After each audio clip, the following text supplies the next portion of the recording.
Nakikita mo ba yung nasa background ko na yan? Kung nag-gets mo agad kung ano yung nasa background ko at medyo sensitive ka, please, paki-skip na lang yung video ko. Bawal po ito sa masiselan dahil sigurado na marami pa ang hindi nakakakita nito. Ngayon, kung hindi mo pa rin gets kung ano yung nasa background ko, yan po ay leeg yan ng mga tao na binawi nila ang kanilang sariling buhay sa pamamagitan ng tali. Siguro naman alam nyo na kung ano ang ibig sabihin ko, di ba?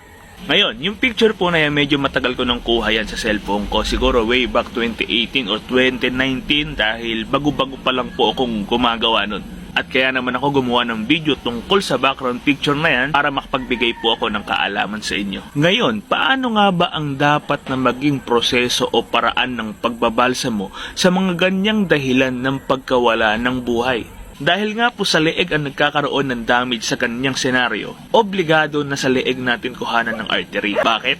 Para ma-erecta natin yung formalin na dumaloy papunta sa ulo. Dahil kung dito sa braso natin kukuhanan ng artery, marami pa siyang dadaluyan. At kung yung artery sa leeg ay nagkaroon ng damage dahil sa tali nag-push dito sa mismong leeg, pupwedeng yung mismong ugat ay napipis. Nagigets nyo ba?